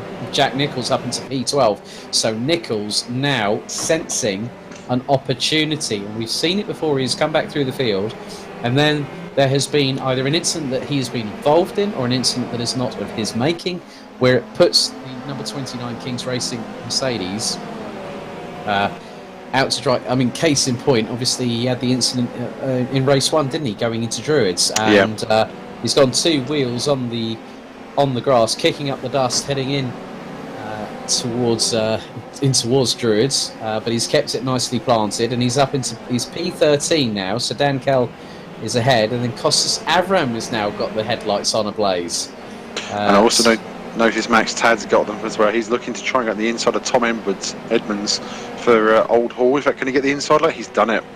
Slightly out-braking himself, slightly sideways, but he's done a cracking move into lead there. Sorry, Alex, to cut across you. Was it looks as though it's kicking off behind? It happens all the time in commentary. You don't need to apologise, Phil. Oh, now, Aidan Millward's just had a moment. He's dropped down like a stone. Now, Millward was, and that is Shanks. Yeah. So Shanks has gone off. So drama, so more topsy-turviness here. I think it's got more twist than the never-ending story, this race 3. As Fowler and McGlade definitely having a bit more contretemps. Right, okay, let's have a look at the replay. So this should explain this. Now, Shanks has barreled into the back of Millward, which spat him out and threw him into Butcher, and it's put Millward 180 degrees in the opposite direction. Oh superb avoidance there by Nichols and Avram. Cat-like reflexes from the rest of the field, and again, Dan Kell getting his elbows out well and truly. I see it in karting all the time, but then you see it in touring cars, and it just goes another level. And there goes Kell up the inside of the number 27, Sam Fowler, who won one of our races earlier on this evening. So he won one, Richards won the other, and at the moment Max Tad can make it 3 from 3. Now here is, this is Shanks, and that is Mike Bell. Oh, now Shanks has, Richards has managed to pants up the inside there, like a rat up a drain pipe, and did a really, really good job of just making sure he avoided at the absolute opportune moment. And we already have 4 DNFs. Scott Mitchell, Ben Brown, Daniel Slattery, and Toby Davis didn't even make it into the first race. So it's just been absolutely crazy thus far. So we're down to 21 out of 25 drivers. Scott Sovic trying to close up on Lewis McGlade, and this is for 7th position. Max Tad now starting to stretch the legs on the BMW from SRR Motorsport in the 35. He's now over 8.5 tenths of a second ahead of Tom Edmonds. Ben Willis rounds out the top 3. Chris Butcher and Matt Richards round out the top 5. And coming into it, as here is Jack Nicholls. He's got Costas Avram breathing down the back of the Mercedes' tailpipes. And this could be very, very close indeed as Avram tries to go up the inside there. And in many respects, that could be... Okay, so yeah, I've just been sent a message by Toby Davis. Someone actually took him out on lap 1. Those were his words to me. So there was an incident involving Toby Davis on the very first lap. But now we are captivated by this battle, which is now going to be Shanks versus Avram, and that is with the former in 12th position. So Avram's now going to defend against the onslaught of the might of the Boxer engine Subaru. With Jack Nicholls now starting to break away by about half a second or so. So this could be quite an interesting battle. But if Nicholls keeps up this sort of pace, I mean, he's running at a 1 minute 27.8, but he's 1.3 seconds down off of Sam Fowler in terms of lap pace. He's got a lot of work to do, as Jack Nicholls. He should be able to see if he can keep it clean, and if Avram and Shanks keep fighting there as they are. I mean, they're allowing Morby to close up on the pair of them as well. We've already seen how much fun Phil's had this evening in the Subaru. So if Avram and Shanks are fighting with each other, it's giving Nicholls a chance to break away slightly. He just needs to keep it clean. I think he needs a really good clean final race of the evening to have a better start. So here we go with the start with Toby Davis and Sandro Ballesteros. Yep, going on the inside into Old Hall, and it's 3 wide contact. It's never going to work, unfortunately, and that's just sent. Yeah, it's just unfortunately he's caught the grass and it's just ended the day there. So no, a complete mare of a start, I think, is the only way you can cause it, and then it carries on afterwards through Dentons and into Cascade. So an unfortunate end to the race for Toby Davis himself, and hopefully he'll come back stronger when we come back after the summer break. In the meantime, Shanks seems to have gotten past Avram and will now be hunting down Nicholls. So a stern challenge for Jack to see if he can hold off the Subaru, although Avram's not out of this just yet, as Shanks goes very sideways around Island Bend, trying to see if he can use the rear wheel drive advantage, but it's not worked out for him just yet. Nicholls is still ahead as they go down towards Hislop's and the Knickerbrook chicane, holding it nice and clean.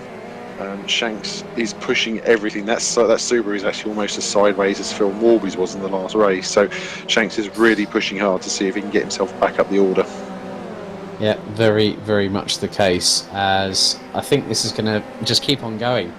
And as I think you'll probably like this one, Phil. As Spinal Tap once said, let's crank the volume up to 11. Well, I think they've actually surpassed that in this particular race. Let alone. There's Chris Butcher still in 3rd place, as Drag Racing's Ben Willis still in 4th, battling away with Matt Richards from Sancho Simsport in the number 4 Blue Ford Focus. And Richards really keeping with the rear-wheel drive machinery. Now that is, I think that's Bell that's gone wide. Yeah, Bell's gone wide. Through Old Hall on the approach down the avenue, down Dentons, through into Cascades. Not exactly what you really want in any sort of form of imagination there, but you want to make sure that you don't want to go grass tracking, because if it's a front-wheel drive machine. Right, here's another replay that we've got Sandro Ballesteros. Now he's gone in. Oh, he's ripped the... Oh, now that car is not... That was a front bumper rip-off, and then all of a sudden the bumper magically reappeared. Yes. Magic of sim racing, if you will. I'll thank you to Mike Yao, our broadcast director, saying it is definitely missing. So that was I think a bit too much curb. Yeah, there you see it. Yes, that's definitely missing a big hole at the front. Now you don't see the gap. Now you do see it, and he's got Bradley Brockies, his teammate, just behind, and I think that Ballesteros will lose out that place very, very shortly. You can just see the amount of battle scars that these cars have had, as Nicholls battling away with Avram, as Shanks has got past Nicholls for P11. Mercedes not really faring as well as possibly some of us might have expected, you and myself included, Phil. We were hoping for a good run from them, but Nichols still having a much better outing here in race 3, as we're now on to lap number 8 out of 15, as Nichols goes through into the left-hander at Cascades, up towards Lakeside and then Island Bend, as Edmonds has got past Butcher for P2. So they've swapped positions. Richards again, and now you can see how close Willis and Richards are, Phil. This has really changed things in terms of this race now. It has, and I'm going to throw in another one. So we've had the triple-decker Scooby-Doo sandwich, and we've got the freight train Fords as they're working together. I'll copyright that one later. Triple-decker Scooby-Doo sandwich, and now the freight train Fords. Yep, I'm going for it tonight. Oh, you know what? I'm happy to let you do that, mate. I mean, it saves my voice a little bit too. But yeah, Richards is pushing Willis hard, and behind you've got Lewis McGlade and Dan Kell working together, and this is almost like race 2, where the Astras are working together.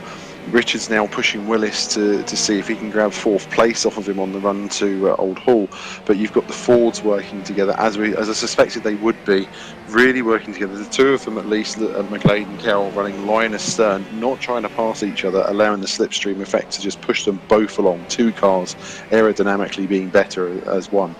And in the meantime, Richards is making his way forward, although he seems to have come to not to a stop, but he's finding a more sterner challenge from Ben Willis as we come into the island hairpin, and it's allowed the other 2 Fords to come forward. So I'm almost expecting in the next couple of laps another classic example of some NASCAR bump drafting from the blue Fords. In the meantime, Butcher is running in 3rd behind Tom Edwards, who was the early race leader. Max Tad is building a gap, 1.2 seconds at the moment, so he's managing to stay in front of Edmonds. And again, we've got this building up to a lovely crescendo. You've got Butcher closing to Edmonds. Willis is being hounded by Richards. Behind Richards, you've got Keller McGlade closing up.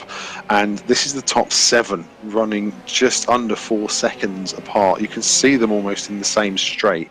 Tad at the moment seems to be the safest position, I would say. He says just as the gap drops down to 1 second, just over. But with Butcher chasing Edmonds, Richards being chasing down Willis, and Keller McGlade closing in, I think we're cracking up to a really good end to this race.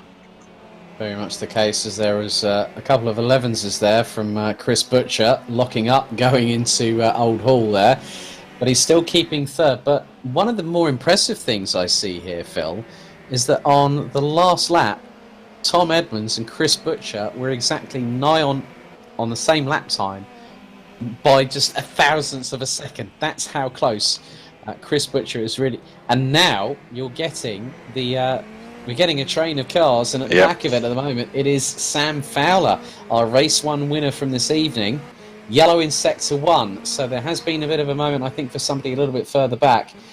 Behind this, you've got Bell in 9th, Shanks, Nichols, Avram, Sovic, Millward, Morby, Spooner in the number 63 Team Brit entry, now in 16th position.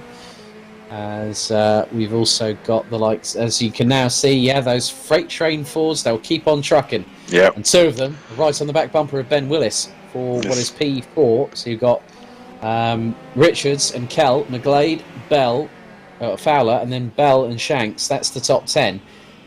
Again, it's just the team numbers game is just literally in full effect, and they'll like be sort of.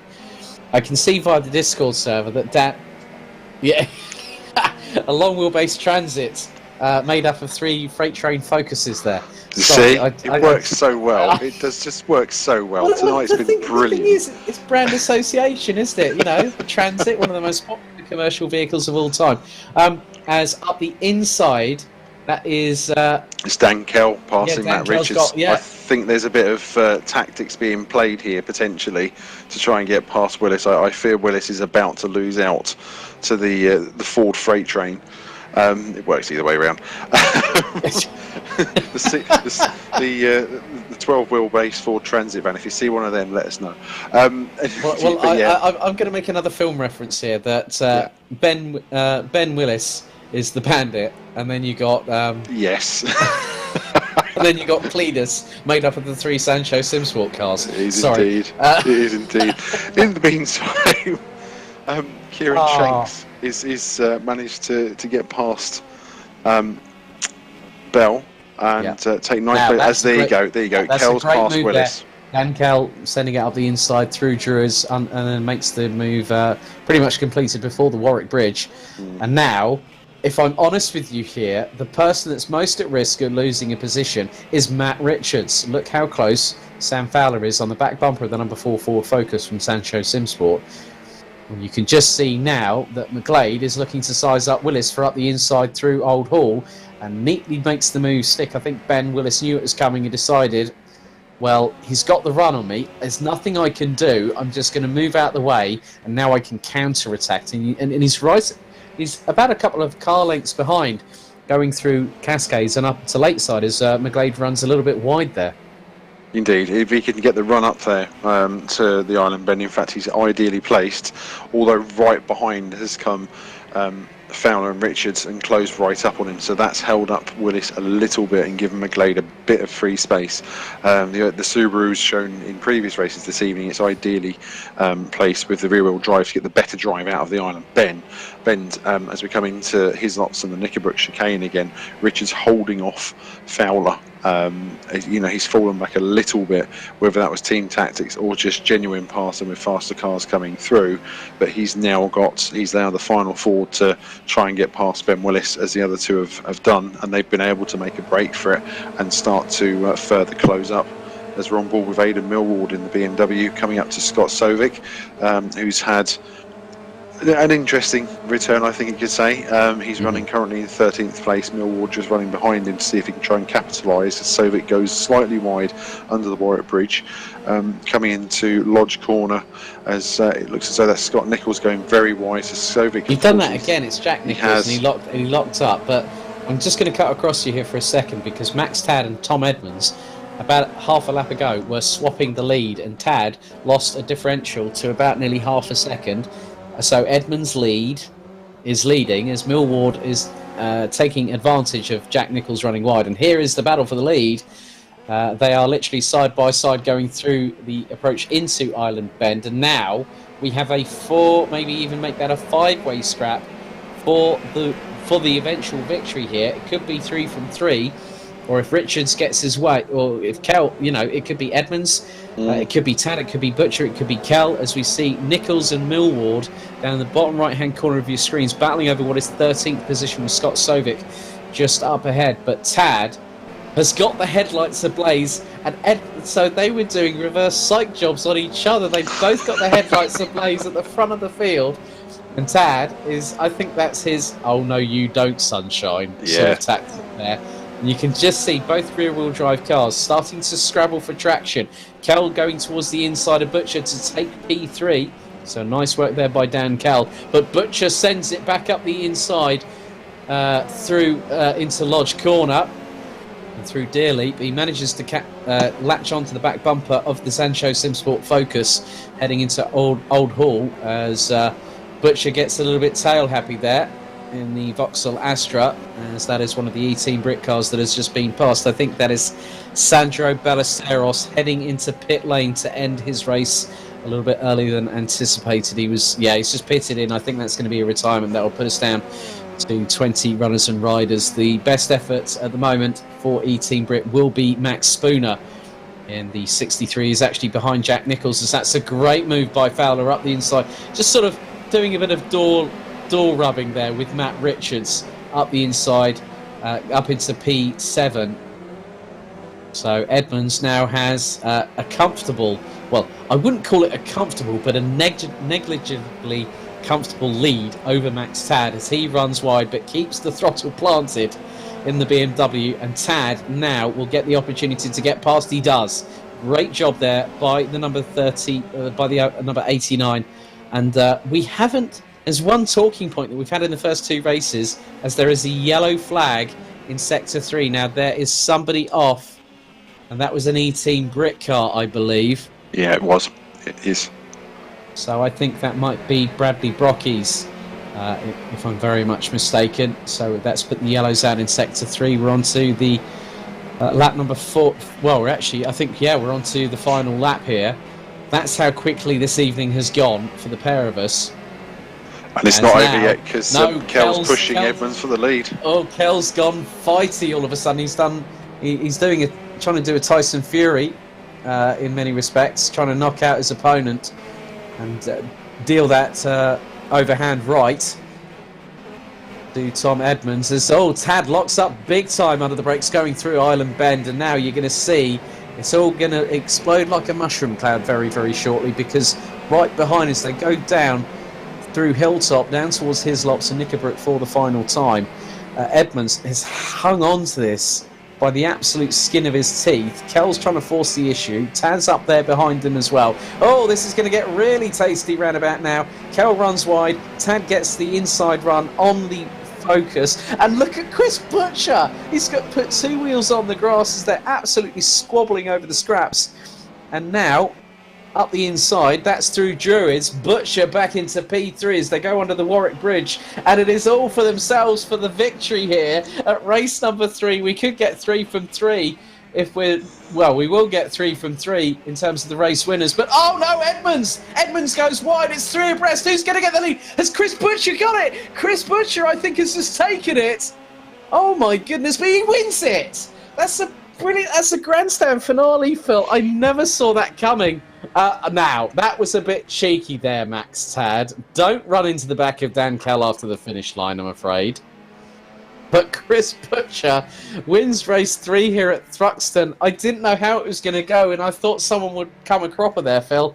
And unfortunately, it was Tom Edmonds. Unfortunately so. And after all the hard work he's done at the start, and also battling with Tad during the race when it was just the pair of them, but it's panned out. It was building for the last 4 or 5 laps. Right, finish. okay. Let's have a look here to explain. So you got Kell on the outside of Tad, and there was contact from Taz. Unfortunately, the back of Edmonds has sent him round. Tad on Edmonds, and it's just like literally unsettled the back end of the Subaru. And now, right, okay. Now this is a great slow-mo. This is really catchy. Contact between Kell and Fowler. Kell And Kell, and then Tad taps the back end, and that's enough to unsettle the Subaru.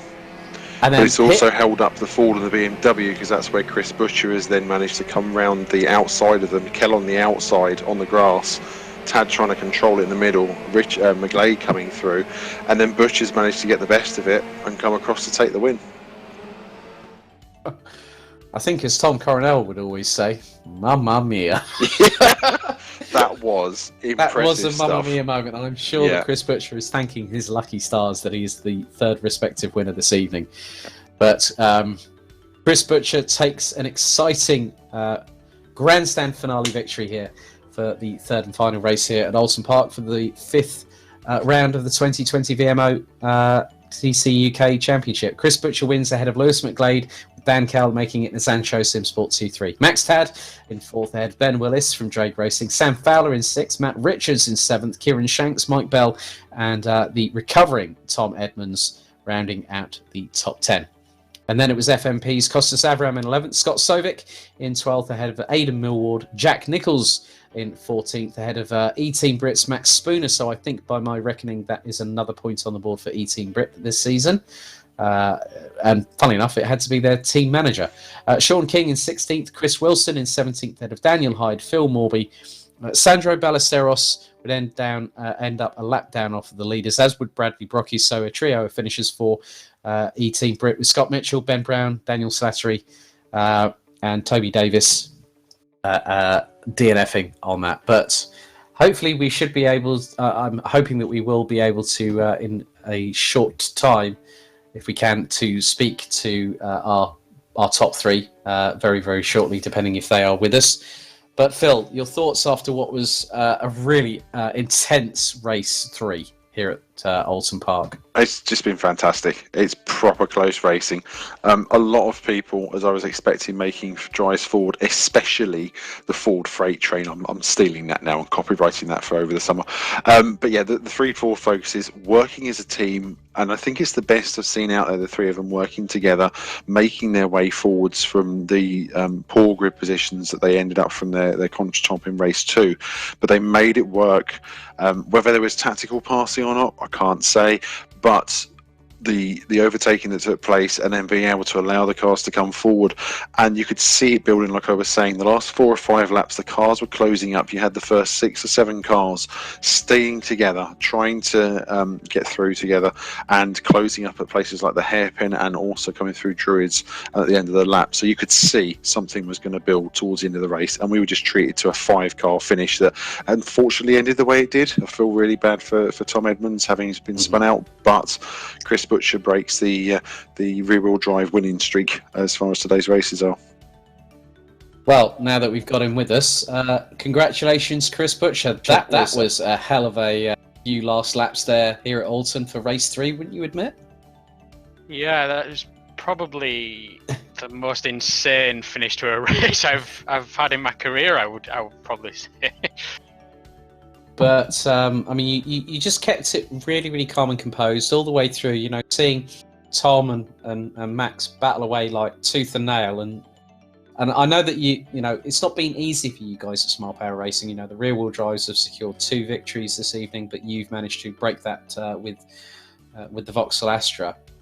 Just from your perspective, when you saw the contact between Kel and Tad, and then obviously seeing Tom Edmonds spinning around, I mean, that must have you just thought, I've got this opportunity, I can thread the eye through the needle, and I've got a gap, and you literally took advantage of it quite fastidiously there. Yeah, well, I kind of figured out that, you know, I obviously saw him battling all the way through the last lap and kind of thought it might kick off a little bit. But coming up to the last corner, I thought, you know, I've got to be on the inside here because there was Kellen McGlade behind me. So, yeah, I just pinned it to the inside, and obviously it all kind of kicked off in front of me. And, you know, I just kind of pointed my car where Edmonds had been, so I knew I wasn't going to get involved with it, and got a decent drive out of the corner, and thankfully it paid off for me. Well done, congratulations. Obviously, I know that in the world of sim racing, I know that you're racing obviously with the E-Team Brit GT Challenge, which goes to Le Mans this coming Friday. But obviously now for VMO, it takes a bit of a breather for the next 4 weeks. You're going to be putting a few hours in ahead of Snetterton on the 18th of August. Yeah, I think we need to. I mean, the new tyres have helped things a little bit, but obviously the Subaru and the BMW, still quick cars, decent drivers in them, and the Zansho guys have got, looks like they've got a pretty decent setup underneath them, so we need to kind of knuckle under and, you know, try and improve ours, and hopefully we'll be a bit more up at the pointy end. Okay, well, thank you very much. Our race 3 winner here at Oulton Park, Chris Butcher. Thank you. Next up, we'll speak to Zansho Simsports' Dan Kell. Dan, just been having a word with Chris about that skirmish towards the line, as I think I'm going to call it. 5 of you battling away. That must have been heart in the mouth moments for all of you guys. And obviously we saw the little bit of contact where you went side by side with Max, and there was a little bit of contact between you, but then Max then turned Tom Edmonds around. How do you feel that that's sort of helped in terms of... I know that I think it was 3rd place that you ended up just behind Lewis because they're waiting in the wings. Just give us from your account how it sort of unfolded from your perspective being behind Tom. Yeah, it's so annoying because like just coming up through the field, I felt like I had so much pace, and last 2 laps I was like, I can win this, and then going down to the hairpin, yeah, I felt like maybe Tom just backed off a little bit on the apex. I was like, oh, okay, he's going to defend this quite hard. Then at the chicane, got a bit argy-bargy there and dropped back to P4. And then it sort of going at the final corner, it just seemed to open up. So I just went around the outside, left Max the room at the apex, and then because the contact with Tom, he had to swerve out of the way to avoid Tom, which in turn hit into me and put me on the grass, which was very annoying. But for get P3 from, I think started P17, I'm well happy with that. Yeah, that's I think it's very good when you have that kind of result. if that had been a win, I think that just would have been that little bit sweeter there as well, in many respects. Yeah, definitely. I was hoping the win, but podium, that'll do me, considering what happened race 2 as well with the incident. But yeah, that's P3. I'll take it. It should help the championship points with a 4th and a 3rd tonight. Okay, well done, Dan. We'll see you in 4 weeks' time at Snetterton 300 on the 18th of August. Yep. See you. Well, I think that is pretty much it. That's time. Phil, your final thoughts as we close up business here at the virtual recreation of Oulton Park. Can we come back and do this next week? Oh, Not Park. I'm just asking. It's been so much fun this evening. It's been brilliant. Has anyone got a saucepan in the vicinity? Yeah. I'll start running now. No, it's been a great evening's racing. Once again, really enjoyed everything. Some close-knit racing, and some cleaner racing, I think, as well. Apart from some of the mistakes we saw in races 1 and 2, with race 3 seemed to be a lot cleaner.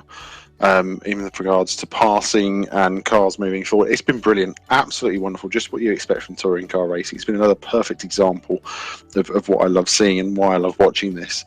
And I'm trying to figure out what I'm going to do with myself for the next 4 weeks until we can come back and have another go at this. You're going to have to do a hell of a lot of writing then, mate.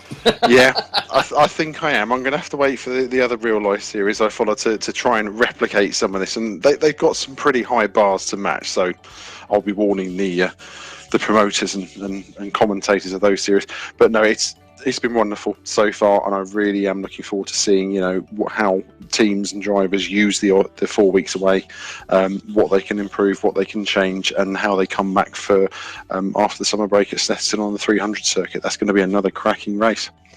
Indeed, 3 more races there. Then we'll have 3 at Croft on the 1st of September, 3 at Knockhill on the 15th of September, and then the penultimate round at Silverstone on the 29th of September before we crown our inaugural VMO Touring Car UK champion at Brands Hatch Grand Prix on the 13th of October. On behalf of Phil Kinch and myself, Alex Goldschmidt, thank you ever so much for watching, and we will see you at Snetterton in just 4 weeks' time. Have a lovely evening, and above all, stay safe.